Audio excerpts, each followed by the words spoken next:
Assalamualaikum warahmatullahi wabarakatuh. Hari ini saya akan melakukan wawancara terhadap teman sejawat, yaitu guru SDN KLU 07, untuk melengkapi tugas saya di identifikasi masalah dan penyebab-penyebabnya. Selamat siang Ibu. Ya, Ibu, mohon maaf ya, saya untuk menyita waktunya sebentar. Saya ingin melakukan wawancara untuk menanyakan penyebab-penyebab di identifikasi masalah saya. Ya, langsung saja Ibu.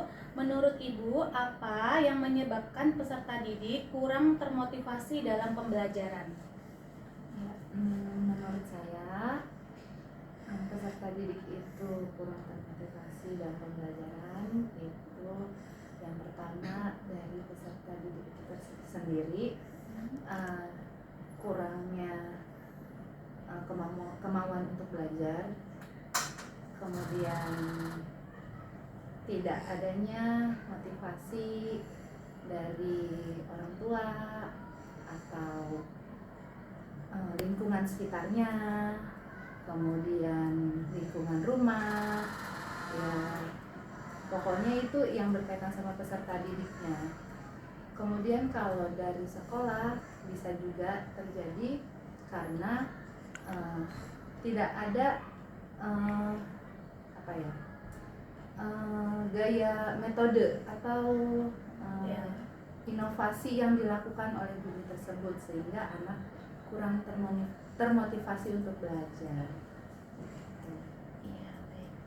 Untuk selanjutnya, apa yang menyebabkan peserta didik kurang berminat dalam membaca? Karena kan kita tahu ya, sekarang itu anak-anak itu kadang di dalam kelas itu malas untuk membaca. Ya, yang pertama itu mungkin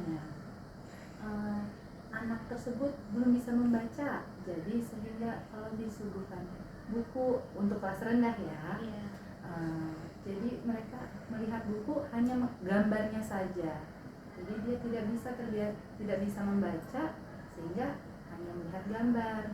Kemudian sekarang kan anak-anak udah megang HP ya kan, dari YouTube semua, mereka itu hanya mendengarkan, melihat. Sedangkan untuk huruf ya kita untuk melihat buku itu jarang. Jadi mereka anak-anak sudah pandai dengan elektronik, dengan gadget, sehingga buku ya sudah terlupakan. Itu kemungkinan juga dari rumah tidak terbiasa diberikan buku, tidak dilatih untuk membaca buku cerita atau apalagi buku pelajaran, ya kan. Kemudian dari sekolah biasanya kita kan ada literasi untuk pagi-pagi atau ya di sebelum belajar, itu juga tidak membiasakan untuk anak-anak berapa menit membaca buku. Ada juga di kelas, biasanya kan kita punya sekarang itu, kalau dulu pojok baca, sekarang namanya ada lagi yang baru. Nah, itu biasanya bukunya tidak diperbarui atau hanya ya itu saja, anak-anak tidak tertarik. Jadi buku yang sudah lama ya sudah tergeletak saja. Kemudian susunannya masih ya dengan yang masih berantakan, jadi anak-anak udah tidak tertarik. Terus ya itu aja sih kalau kata saya untuk yang dalam membaca ya. Iya, baik.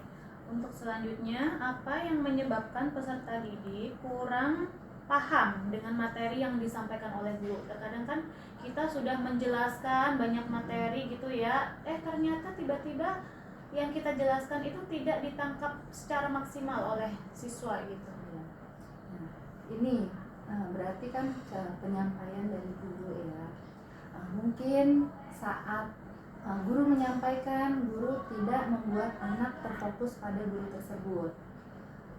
Kemudian guru tersebut belum memakai ya kegiatan-kegiatan pembelajaran yang menarik untuk anak bisa memahami. Misalkan kalau anak kelas rendah perlu yang konteks tuh nyapa ya, harus dia bisa diraba, bisa dipegang atau bisa dilihat secara langsung. Nah itu untuk anak kelas rendah. Kalau anak kelas tinggi kan mungkin mereka sudah ada bayangan atau apa namanya, mereka tidak perlulah kita suguhkan sebuah poster, atau mereka bisa juga sudah tahu kalau bentuk buku itu seperti buku gitu. Kalau anak kelas rendah harus, oh ini buku, harus dibawa bukunya konkret ya, benar.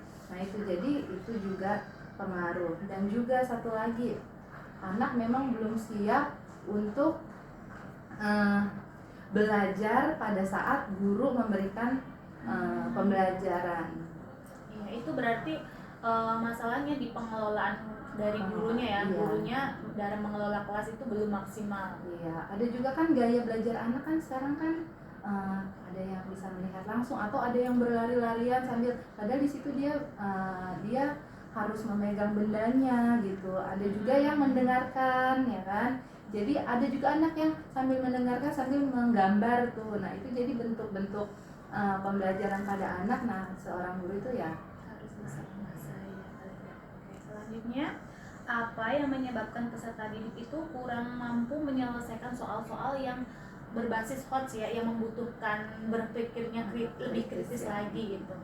Ya, kalau menurut saya nih ya, pertama ya, kalau HOTS itu kan pasti sudah ada membacanya sudah bisa dalam konteks memahami. Nah, jadi anak-anak itu belum bisa memahami dari soal tersebut, sehingga untuk menjawabnya kesulitan.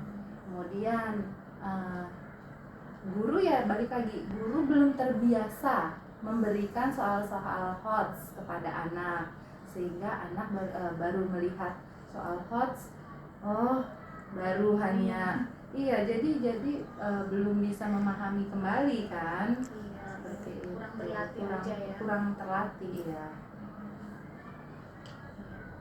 Selanjutnya, apa penyebab peserta didik itu kurang memahami konsep dasar matematika? Ya, kadang kan untuk anak-anak itu mungkin matematika udah sulit.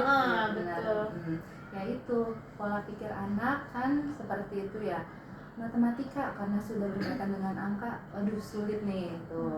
Nah, jadi anak itu kalau tidak dibiasakan atau tidak punya rasa kesenangan dengan matematika, sudah merasa matematika susah, matematika sulit. Nah itu dulu. Jadi tidak semua anak ya semuanya menyukai matematika, pasti kan gitu. Kemudian anak-anak itu ya kalau matematika memang harus dari yang dasar, baru kalau sudah mengerti baru bisa melanjutkan ke materi selanjutnya ya kan. Kalau anak-anak di tingkat yang dasarnya dia dari awal tidak suka, terus pas saat diajari tidak memahami, jadi selanjutnya dia akan merasa kesulitan gitu. Terus seperti itu. Oke, selanjutnya, apa yang menyebabkan peserta didik itu kurang aktif dalam pembelajaran gitu? Kadang hanya guru gitu loh. Ya, nah kalau menurut saya pertama siswa karena kurang aktif itu dikarenakan media yang diberikan oleh gurunya itu tidak mengajak siswa untuk melakukan kegiatan.